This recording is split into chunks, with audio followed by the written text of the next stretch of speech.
Hi guys, this is Gaia's Retribution Part 4. It's basically explaining the masonry, secrets of the masonry. It's an autobiography. I was an MK Ultra sex slave. Um, it basically exposes the entire system. So basically, what they would consider hell on earth. And it exposes how they do it and everything, and this is part 4 of it. So, chapter 3. Before my last semester, I had signed up to go on a birthright trip to Israel with John and our friends, his brothers.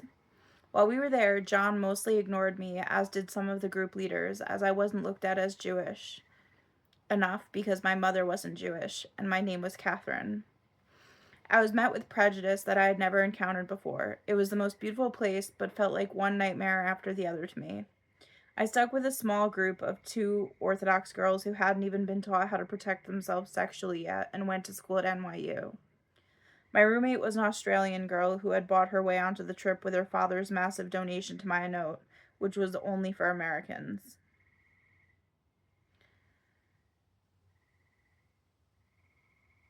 What money could buy. I educated and enlightened the Orthodox girls, teaching them safe sex and that it was okay to want to experience things just to try and do it safely. We got to a small school one day and the group leaders bought mitzvah to the girls that hadn't been, all of them except for me. I sat with a woman who showed me a modern day prophet and slammed the book in my face when I told her my birth name was Catherine. Catherine is not a Jewish name. On the contrary, I think it is Christian. I was scratched by a stray cat in the city of David, and the group leader told me if I didn't break into a fever within and rash within 4 hours, I would be all right.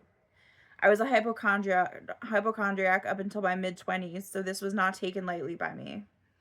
We were taken to a water cistern that was at least 60 feet beneath the earth.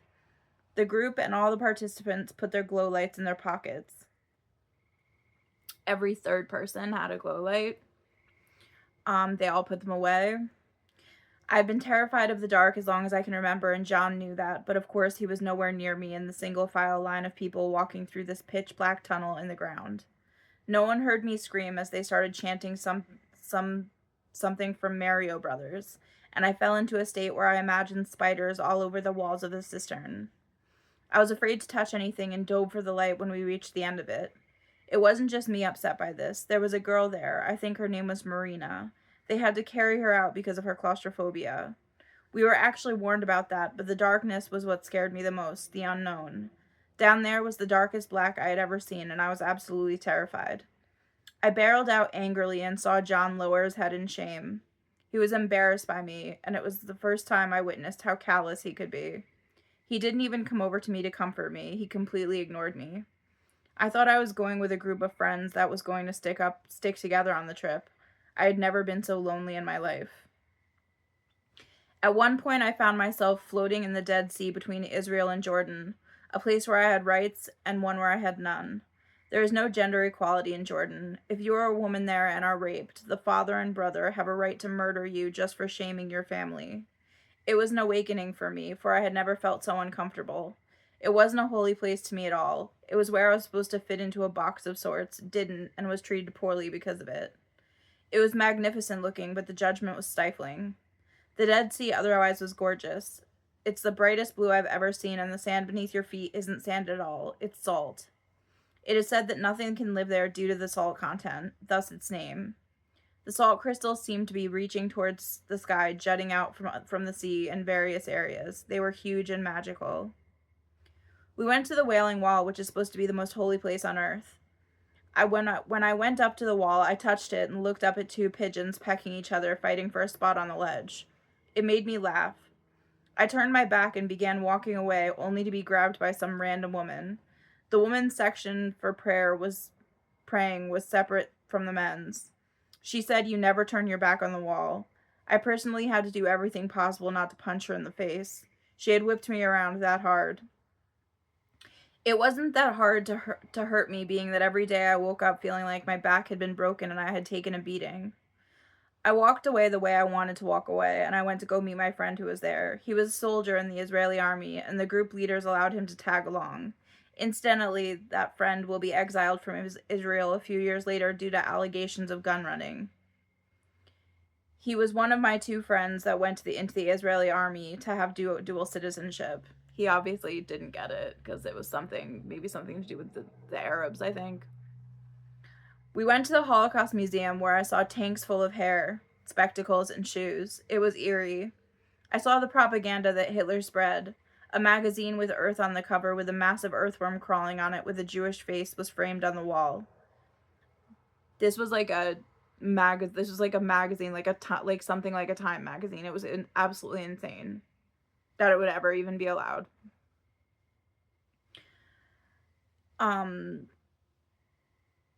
What he did was, I had done a paper on Hitler and his speeches. What he did was took poor, destitute, starving people and told them that the Jews had taken what was rightfully theirs.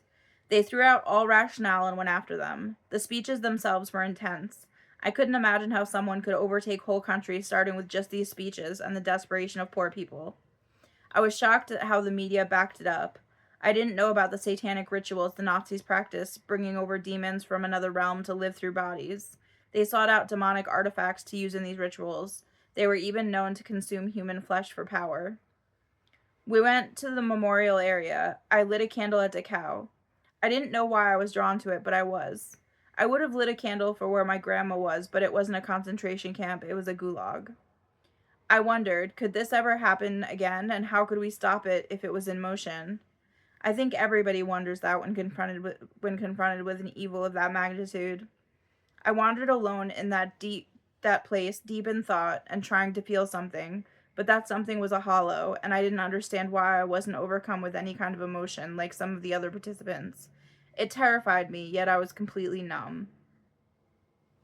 We went to Masada, where there was a massive battle fought. The Mayanot group does more lectures than anything, and was an Orthodox trip. I was, of course, scolded into listening, while there was beautiful view of the Dead Sea gleaming bright blue in the distance between the orange hue of the rock formations all around. The view was breathtaking, but they brought us into a cave instead to discuss the battle. It was where there was a long siege by the troops of the Roman Empire and the mass suicide of the Sicarii rebels and resident Jewish families of the Masada fortress happened. From what I gathered, they lit a fire that burned everyone alive. I remember thinking how pointless war is and how many people have to suffer before everyone just leaves each other alone and stops fighting over territories, especially under the guise of God or religion. We went to Tel Aviv and they showed us this amazing beach from a distance and then led us to a grassy knoll where we were to have yet another lecture. I couldn't take it anymore. I went into the bathroom and burst into tears. By the time I came out, everyone was gone. If I had had my backpack with me, I probably would have just left and went to the beach. That was how fed up I was. I had left everything on the bus, and the 4 people I went there with, including John, didn't seem to notice I wasn't on it. I couldn't see John the same way after that, having barely spent time with me, leaving me alone in a foreign country and not even noticing my absence. And I felt as though he was ashamed of me. So they eventually came back for me, but I had to wait for them to get back. I had to wait by the bathroom staring at this gorgeous beach that I would have just rather have left and then found an embassy to send me home afterwards because it was that bad. Specifically, I felt as though he was ashamed of me. Specifically, I made a joke on the bus after my hairdryer had blown up and nearly lit my hair on fire. I made a remark like, that was one hell of a blowjob, and people on the bus laughed, but not him. He told me to shut the fuck up in front of everyone. I felt like he didn't actually like me or who I really was. He just wanted me to stay quiet and look pretty. I wanted a partner and a friend, and I felt like I had neither. He gave me a promise ring towards the end of the trip, and I had no idea why I would be upset. I remember all the blood draining out of my face at the idea of marrying someone like him. He didn't even make it to my 21st birthday, and by December of that year, I had broken up with him. I wanted to take it back, but I think I wanted to see what he would do to try and get me back first. John had had sex with his former girlfriend at the fraternity's New Year's party a week later, and completely shamed me. I could never have sex with him again, as my pride didn't allow for it. I would spend time with him and get close to sleeping with him and burst into tears, running to the bathroom to wash myself off, because I felt so dirty. He made me feel unclean, dirty, and shameful, as everyone knew our business. I loved him very much, but couldn't ever get back with him. I wanted to make it on my own, as he had tried to secure a job where he worked for me. I think Kapar's black magic was used in our union. Kapar is the fallen angel that makes women fall in love with men, and my sickness had become worse when I became afflicted with love at the age of 19. I still went to go and see him despite everything. When George Clinton came to town, he got me to go and visit him because they had sent George to John's apartment because of his crack habit. George Clinton was on my top 5 people to meet, as I had seen him with my family at the Paramount. I loved the movie PCU starring George Clinton. We watched it together in John's apartment while George smoked a crack pipe. At one point, he whipped out a bag of crack so big he could have gotten the whole town high for about 5 seconds. He constantly smoked it while I rolled blunts for the 2 guys he brought along with him, his entourage. His granddaughter was there to help him get ready for the show. It was really sad. His clothes were all stained, and she had to help dress him. I was supposed to drive him to the show, and blinded by excitement, I got in the driver's seat. The venue was only about 5 to 10 minutes away, but he pulled out his pipe, and I envisioned myself behind bars while he was making bail on account of his fame. He had just been on the cover of People magazine for being arrested with crack. They had even called it the Mothership, and I had to decline. It was a great show, but he started banging the mic against his hand while the verses of the song were lost. I figured he probably forgot the lyrics to his own songs because he was so high. We ate Reese's peanut butter cups with him after the show, and I enjoyed being there, but never really wanted to see the shady side of fame again. Chapter 4. I came home after college and we got my dogs, little boxer pups, when I was around 21 years old, Phoebe and Lucius. They were beautiful little babies and brought so much joy to my life that I can barely contain the tears when talking about them. I worked at a pizzeria for a short time, just for a little bit of cash to get around. Our area is mostly food places, and the majority of them are mafia-owned and run, especially down by the waterfront. There aren't many jobs for people who are freshly out of college, so getting hours at that job was even a little bit difficult. I had a premonition that I'd receive a call while working at the counter of the pizzeria about someone dying. The premonition came true one day. My brother called me at work to tell me Lucius had died. He was just a pup at 1.5, and I'm not convinced that the energy weapons or radiation that the government uses on me didn't take part in his death.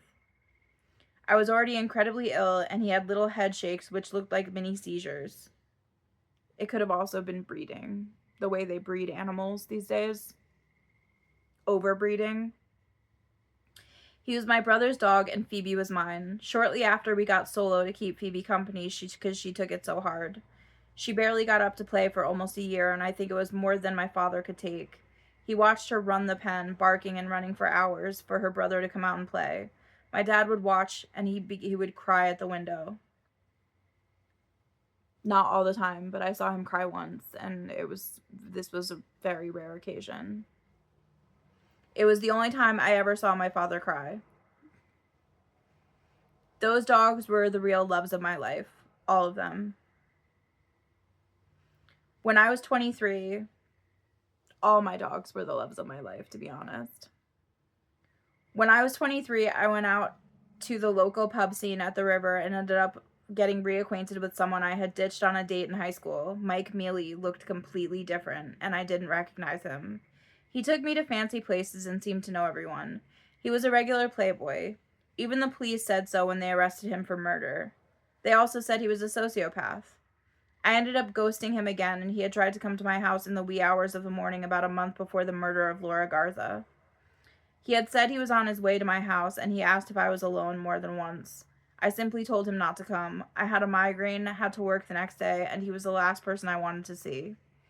I later found out the reason we went to his house so much was because he had been arrested and was a registered sex offender on probation. I find it uncanny that we had watched the Pope's visit to New York on the news with his parents. He had put his hand around my throat and masturbated on me, and I simply thought he was gay. He had been attacking women underneath a nearby mall and masturbating on them. It was much like what he did with me, except he held his hand around my neck while masturbating on me. I was completely floored. I just thought maybe he was gay.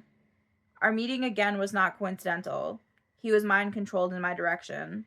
The system can mind control anyone to you at any time, as everyone is under the Wake Asleep protocol, a Nazi program made by the government. I wrote this whole thing under mind control, so a little bit of it is, it's repeating a little bit sometimes, but after I finished the book, I started to feel better. I left the pizzeria after I delivered to a guy who was arrested for molesting children in his grandmother's house. She ran a daycare center out of her home, and the idea that I came in contact with someone like that at all freaked me out so much I quit. I was delivering to some dangerous places, and I wasn't going to put myself in a compromised position for such little pay. I needed to get out and find a job I could pair my degree with, but those were scarce as well. I got my first real job at a company that sold pumps to the likes of Procter & Gamble, a company that fed into animal abuse. Procter & Gamble is known to take puppies and put them in vats up to their ears and leave them in there until sores develop on their bodies. The Amish take part in selling puppies to the likes of these monsters because they run puppy mills. P&G is known to drop mascara in the eyes of bunny rabbits until they go blind to test it. I had originally had a temp job there and didn't have health insurance through the company. In fact, I didn't have health insurance at all, and the reason I needed a job was because of that. I got a UTI randomly while I was working there and began urinating blood. I told the human resources director who I reported to that I would have to leave if I wasn't able to go to a doctor and get it treated, and he hired me on the spot. I was a bilingual hire, and it was a private French company when I first started working there and went public later. They preferred someone who spoke French, as I was going to be dealing regularly with French people. There were all colors of ethnicity at that company, all different cultures, and I quite liked working there, to be honest. Unfortunately, my ailments just seemed to get worse and worse the more I tried to better myself. I had to move downstate, closer to where the company was, just to make it there. I lived in a mold-ridden apartment in a bustling town. It was rented out to me for cheap, and I was able to afford anything I wanted. It was a good deal if not for the smell of the mold. I had to constantly burn candles just to get the stench out. There was red mold in the shower when I woke up every morning that I had to clean out every day. I wasn't wholly convinced the mold wasn't making me sicker as well. I worked in SAP and started seeing client lists early on. Once I saw that the lesser companies were all owned by a larger company, I got even sicker. I had thought monopolies were illegal in the United States. According to the Sherman Antitrust Act, they were. Simply having the thought process I did about things was enough to put a bullseye on my head. I became increasingly worse as time went on. I didn't really want mobility in a company that thrived on providing another company that abused animals a product. There aren't any real companies in this world that don't thrive on the abuse of something. I tried mulling it over in my brain if I could work anywhere that wouldn't contribute to this sort of system with just a bachelor's degree. I certainly wasn't well enough to go to graduate school at this point. If you think about it, even the amount of paper used in conglomerate work is to Earth's detriment. Downstairs in the factory was where the plastic caps were produced, and my migraines were just getting worse and worse. I had begun to black out from pain for up to 48 hours. I was trying to maintain my work ethic and my relationship, and it was getting difficult to hide my sickness from my boyfriend. My boss claimed he needed to know every medication I was on, and when it came time to go out on disability, my doctor took me out for a year, and I was denied short-term disability payments by MetLife. I tried calling the company to see if there was anything I could do, and I never received a call back from the human resources director, my boss. Before I went out on disability, I had gone to Montefiore Headache Center, a renowned center for the treatment of migraine headaches. The head doctor saw me and prescribed me 2,600 milligrams of Neurontin. He suggested that they do nerve injections in the back of my skull as well. I was not keen on this idea, and I tried to take the medication at first. I could barely function on the medication as I couldn't hold a thought in my head. I broke out in painful, massive bumps that seemed to look like boils all over my back and face. When I called, I couldn't get a hold of my doctor, the head of the center. The NP would tell me that Neurontin doesn't cause that and told me to go to a dermatologist. Once I went, he lifted my shirt and told me that I had 19 pustules on my back. I began to cry uncontrollably. I eventually stopped taking the medication cold turkey and ended up at Mount Sinai seeing one of my specialists, as he was the only one of my doctors available. He told me I nearly gave myself a heart attack and I wasn't in the clear yet. I needed to wean myself down off the medication to ensure that I didn't have one. I later called the headache center and they informed me that the medication does cause acne. If this was acne, it was acne on steroids. The head of the Montefiore Headache Center has since been demoted and works at a local hospital in a regular position. By the time I was 25, I was involved in an accident at Jolly Roger Park, Ocean City, Maryland. It was an extension of Action Park known as Death Park because of the number of casualties. I went on an extreme ride that was in all actuality just a half-pipe water slide going down 45 feet. It was an at-your-own-risk attraction. The attendant pushed me in an inner tube outwards, and I never made contact with the side of the slide. I free fell all the way down, but immediately went into shock. I saw a bright white light before coming back to consciousness, grabbing the tube that had woke me up by hitting me in the face from the opposite side of the slide. I had no option but to grab it. I was drowning in only a few inches of water. I was dragged up and down the half-pipe repeatedly, and from there into a pool of water. When I swam to the surface, it felt like I was swimming through wet blankets. My boyfriend Bertie at the time didn't even have a reaction when I told him, and due to a massive adrenaline rush, I burst into sprints for hours to come thereafter. The effects of it took hold after I stopped running, and my body was in stitches everywhere. Bertie took me on a road trip and didn't even acknowledge what had happened. I was in such shock and still trying to hide my pain that I didn't mention it. I never went to a hospital. These were part of systematic attacks on my life through other people. I didn't know anything about demons when I was younger, and that they work through people.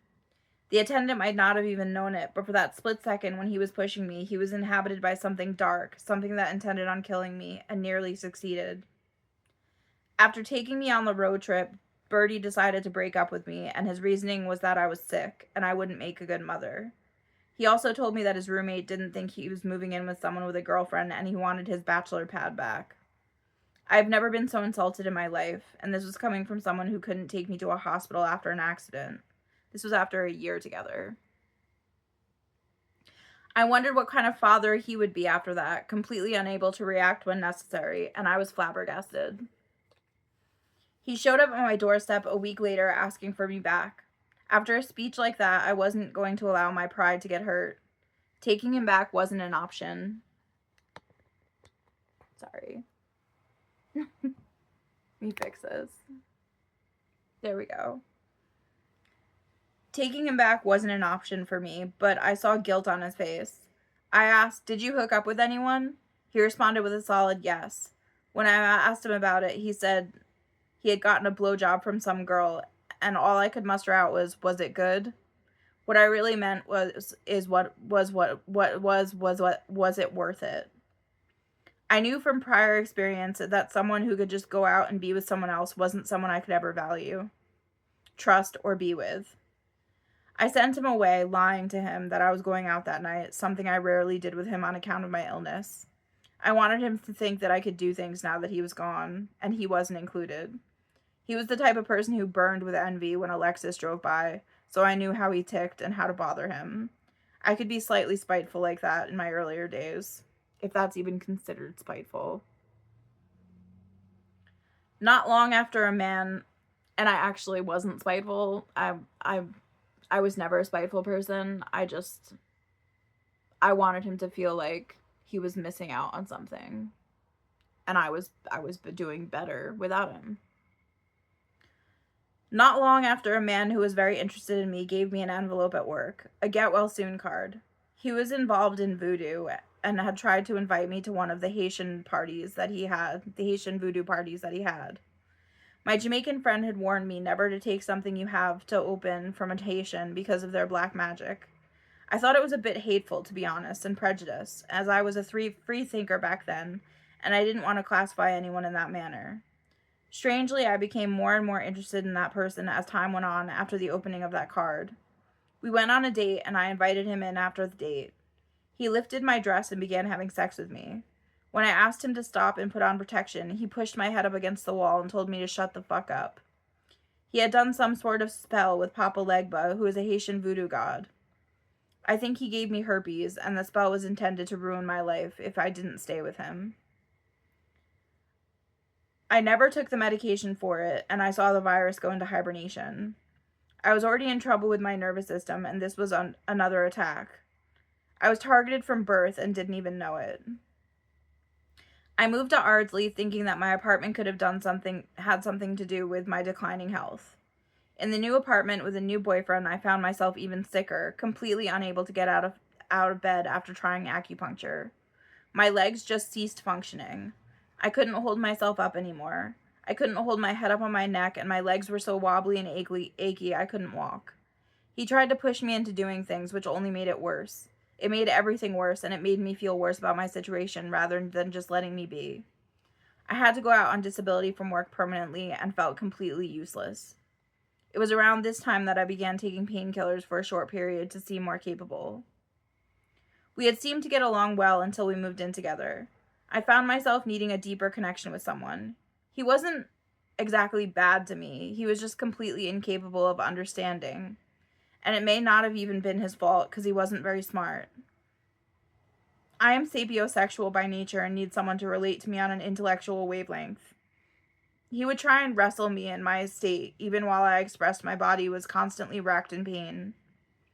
I loved his dog, as he was someone I knew in college, and he had his dog with him there. I absolutely adored her. It was what kept me there, and I started to realize it only 3 short months after moving in with him.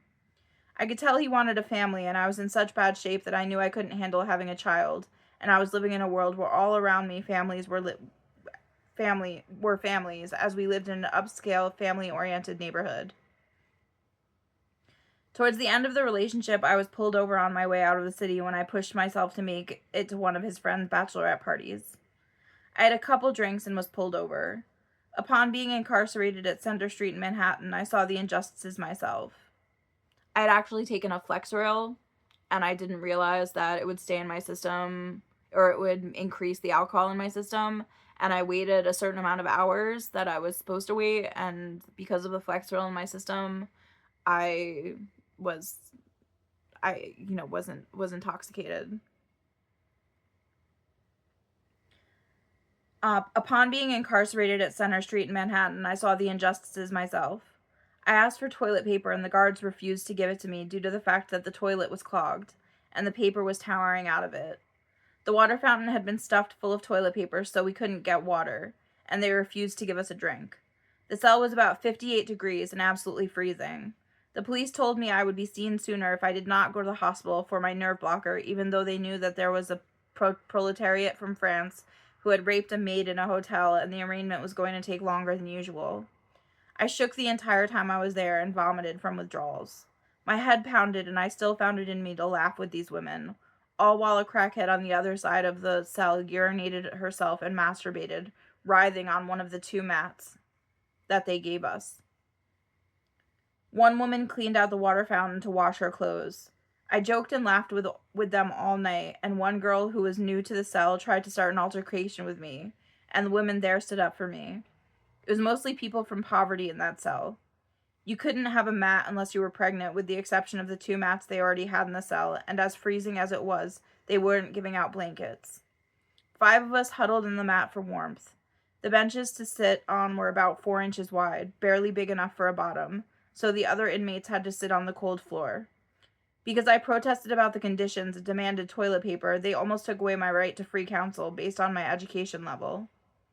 My father was there when I got out, no sight of my boyfriend, and he never even mentioned it when I got home. Chapter 5. I had to leave him, as he didn't seem to understand what was going on with me. I couldn't pretend I was fine anymore, and he couldn't handle me not being fine. One day he got me out of bed to plant bulbs, and he handed me a shovel to dig a hole. It couldn't have gotten more ridiculous if it tried. I dug the fucking holes and went back to bed. He got me out of bed to revise his paper for admissions into grad school. I was dying, but I got up to help him anyways. I remember reading it with one eye open because my migraine was that bad I could barely see. The paper seemed like it was written by someone with a 4th grade comprehension level. I rewrote the entire thing and went back to bed. When we finally went to a concert, and he didn't leave when I said I needed to get out of there, which was during an encore at a Dispatch concert, I finally made the decision to go. I came home and was completely bedridden for roughly a year and a half. By the time I came out of it, I was diagnosed with multiple conditions.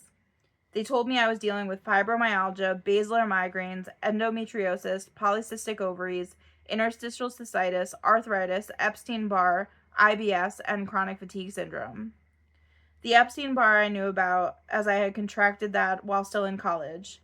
I had gone to my doctor and told him I had mononucleosis, and he insisted I was depressed. One of my close friends at the time had it and shared drinks with me, and I shared this with him. He tried to push depression medication on me and never told me I popped positive for mono. It developed into Epstein-Barr after I found out during an ER visit that I registered as positive nearly a month before when my doctor had tested me. He had told me to push myself, and not taking care of yourself when you have mono is one of the main reasons that it turns into Epstein-Barr. I did everything twice as hard while I was sick and should have listened to myself and not the doctor. The interstitial cystitis didn't surprise me because I had chronic UTIs and I had had bladder infections from an early age. The fibromyalgia and basilar migraines I imagine stem from the Lyme's disease I had as a child, as my nerves were fried.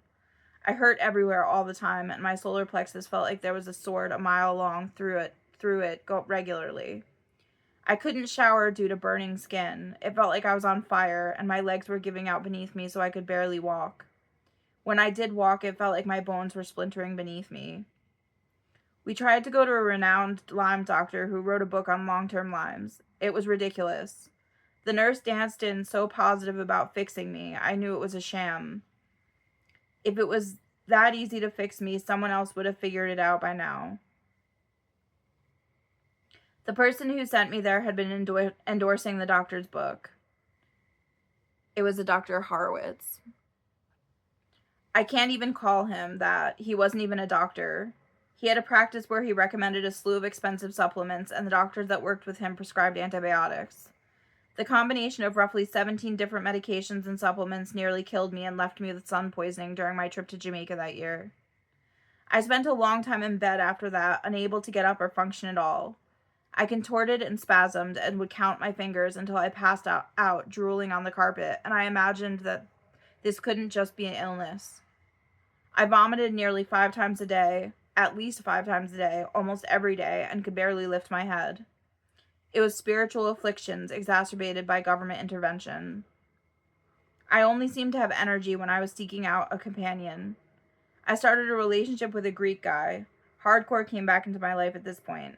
He told me he was dying of kidney cancer and tried to get me to start seeing him again. I later found out he was lying to me and his doctor, as he was getting fentanyl patches and he was chewing to get high. I got the name of his doctor as I didn't see many options at that point. Before I went, I was taken to a psychiatrist, as I had seen one in college when I couldn't get out of bed due to a depressive state after John and I broke up. And that psychiatrist suggested I check myself into a psychiatric facility for them to determine whether my pain was psychosomatic or not. Did you know women are 40% less likely to get something for pain when they state they're experiencing pain than men? Did you know women's pain threshold is much higher than a man's due to their ability to give birth to children? It was unbelievable the treatment you get as a female in the medical world. Even with all those conditions diagnosed, I had to jump through even more hoops before being given pain medication. All the meanwhile, my ex-boyfriend was receiving treatments for end-stage cancer he didn't have. I finally just went to his doctor and started being prescribed Vicodin for the pain. I was still having such bad migraines at the time, I would sleep until 7 or 8 p.m. every day.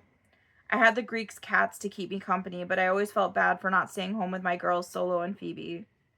Eventually, I was vomiting in his bathroom with the door open, and he didn't even notice. My uncle died while I was there, and he didn't even offer to come to the funeral with me. I got a very frigid hug, and that was it. We never really did anything together, but the possession started to get worse when I started taking Oxy. I felt a massive shift in my energy, and in the middle of the night, I would wander out to pet the cats with evil, evil, evil running through my brain. I started having bouts of anger that I had to hold back. This was the first week that I started. This is the first week that I took it, and it was just these 2 weeks that this occurred. I had to hold back, and I didn't know why. It felt explosive. I felt like I was crawling out of my skin. He must have sensed a shift in my energy because he stopped sleeping with me in bed right after I started taking the Oxy. We broke up 2 weeks into my new meds. I met my new boyfriend Danny only a few weeks later. He seemed incredibly sweet in the beginning, as he had never had a girlfriend before. He and I fell apart long after it should have ended. He would provide me with pills when I ran out of my medication, which was usually about a week early. I remember only being on about 30 milligrams of Percocet at the time, and my legs constantly felt as if they were broken. I would have trouble walking everywhere, and it was like walking on splintering tree branches most of the time. Pills were priced at $1 a milligram if I were to have to get them when I ran out, and I never had done that before, nor did I have access to it. He would get them for me. This was the first time I would be able to seek out anything, and it lasted about a year and a half, and then I went back to my routine of detoxing for roughly 4 to 5 days a month. I used to convince myself it was because he loved me and didn't want me to be in pain. I still do believe that somewhat. He was loving me the way he knew how. A lot of the time he would get the drugs, take some of them, and have sex with me, as sex was typically painful with him due to all of my womb issues.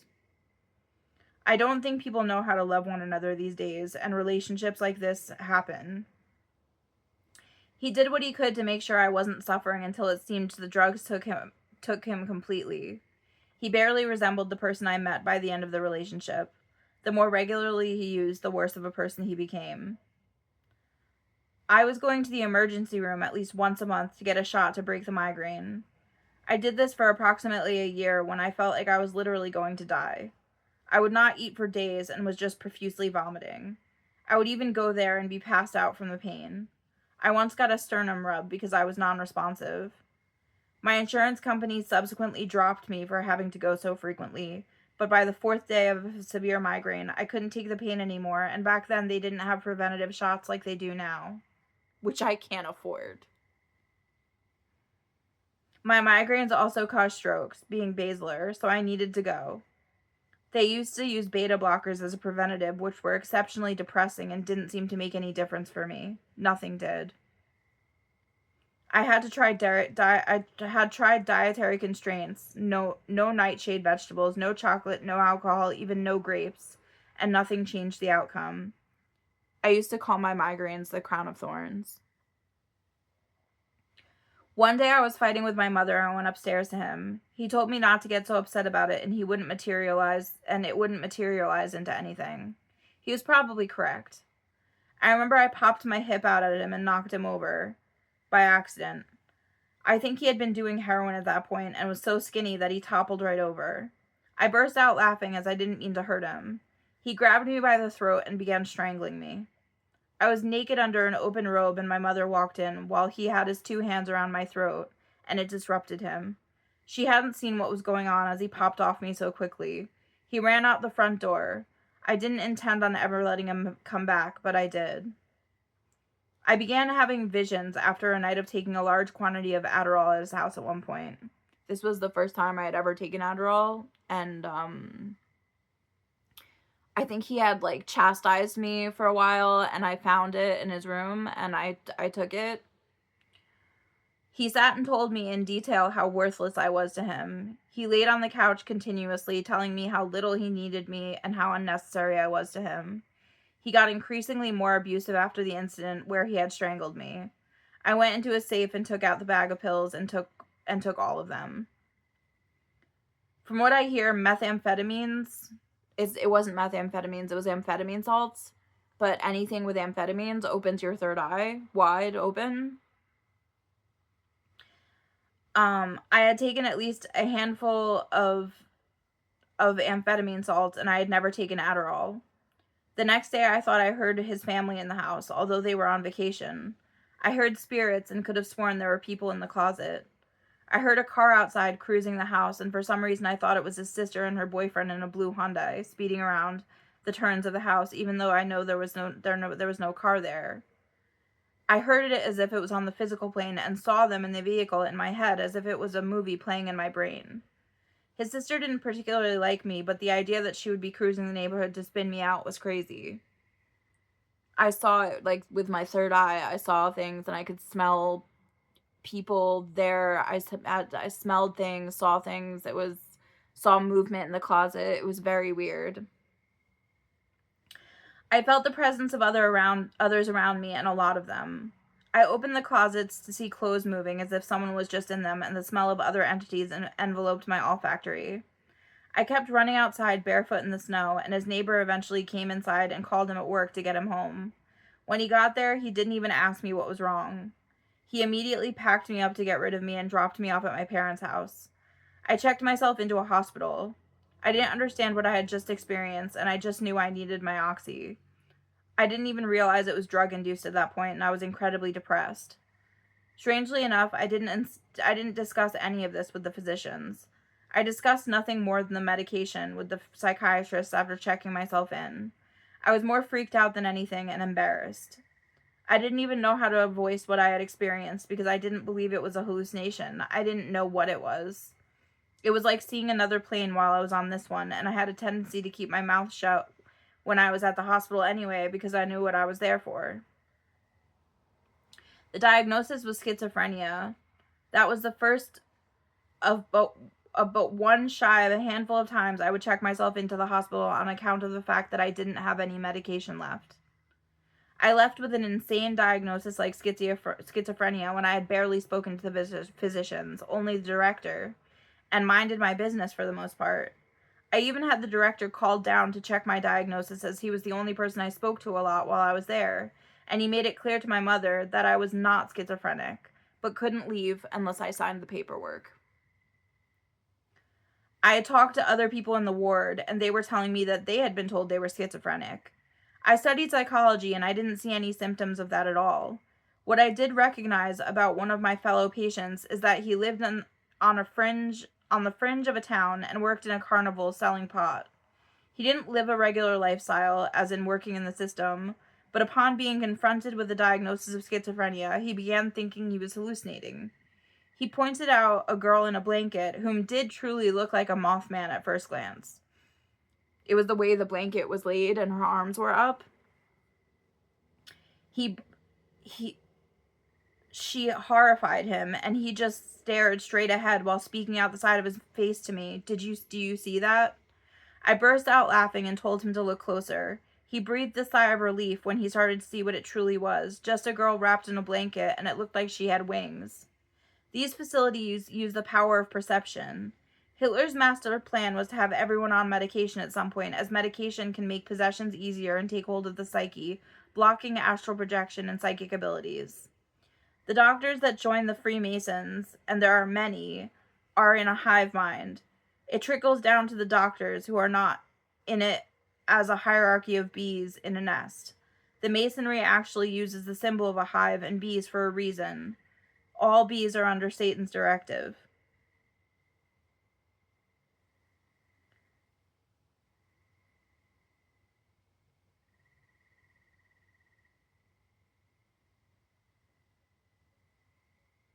After I got home, I was prescribed Wellbutrin.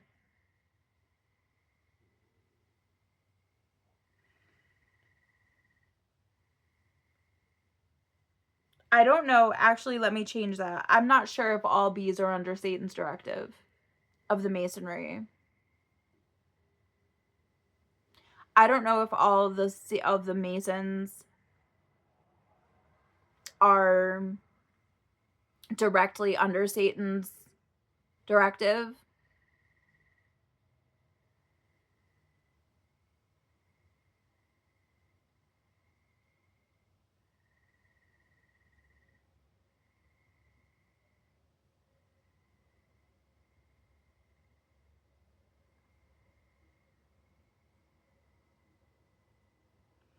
After I got home, I was prescribed Wellbutrin. I found myself wandering across the street following hallucinations induced by the drug. I had made plans with a friend to come and get me while I was waiting. I began hearing the people in the house. I saw the shadow of two people and I sensed it was a male and a female. I could even smell perfume and cologne. They seemed to be fooling around on the washer in the laundry room. I was losing time and didn't know what was going on. I refer to it as losing time because you're neither here nor there, somewhere between existing and not. It is a feeling that is hard to describe.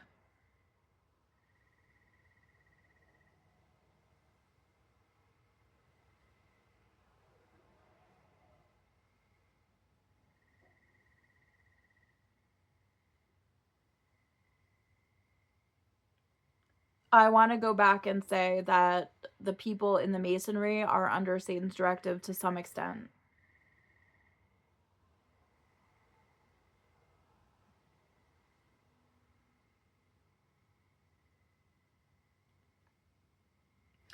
I began hearing people. Oh, sorry. They seemed to be fooling around on the washer in the laundry room. I was losing time and didn't know what was going on. I refer to it as losing time because you're neither here nor there, somewhere between existing and not.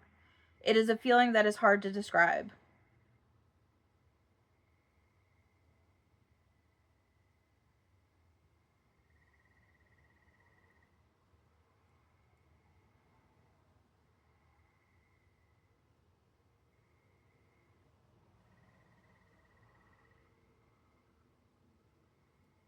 I lost my spot. Give me 1 second.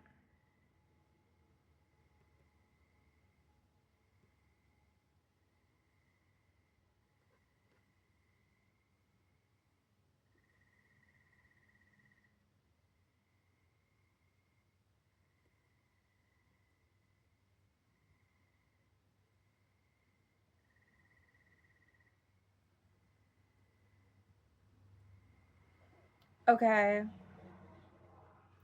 I found myself, after I got home, I was prescribed Wellbutrin. Let me start that over. I found myself wandering across the street following hallucinations induced by the drug. I had made plans with a friend to come to get me, and while I was waiting, I began hearing people in the house. I saw the shadow of two people, and I sensed it was a male and female. I could even smell perfume and cologne. They seemed to be fooling around on the washer in the laundry room. I was losing time and didn't know what was going on. I refer to it as losing time because you're neither here nor there, somewhere between existing and not. It is a feeling that is hard to describe. I followed the essence of a presence across the street.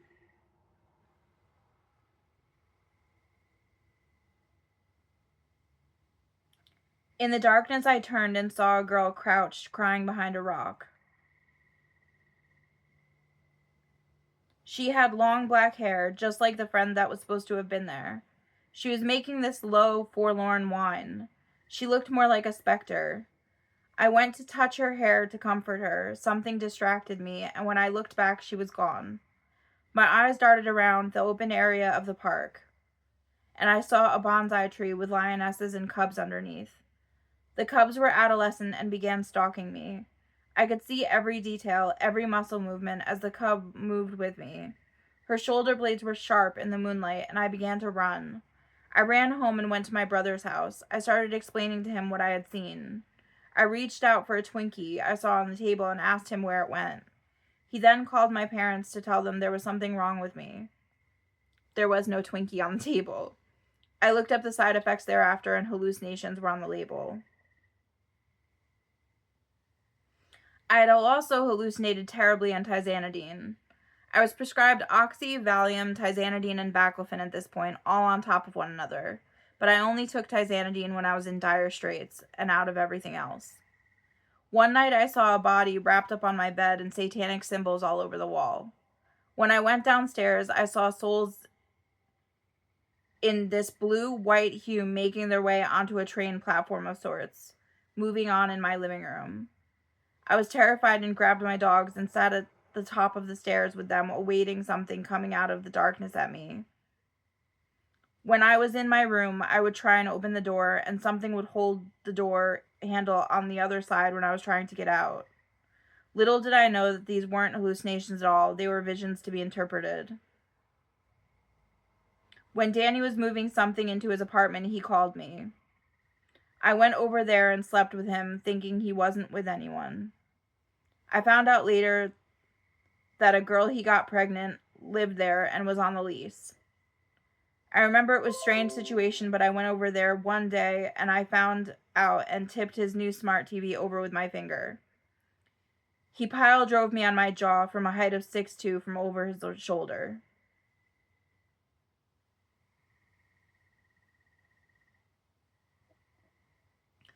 We got back together after she took the 8-week pill for abortion. I was so cut down at the time, and I still wanted to be with him. That was until I saw his messages. The girl he had been with was still messaging him, and I remember I got up and gave him the right hook directly to the eye. Water shot out of his eye socket when my fist made contact with his face. And I heard his eye was bloodshot for weeks after from people we knew mutually. I'd finally had it with his shit and left for good. So what I wanted to say about the bees to a hive, people in the masonry are under Satan's directive.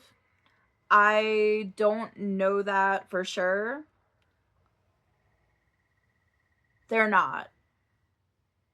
I'm being told telepathically right now that they're not under Satan's directive.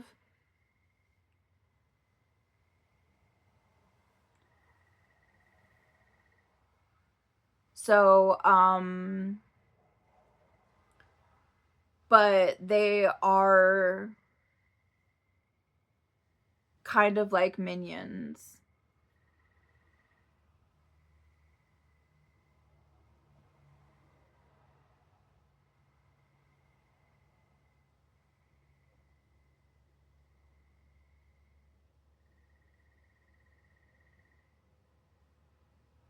But I think I'm going to stop there. I'm at chapter 6, and I will be back later to do a little bit more. All right, thank you.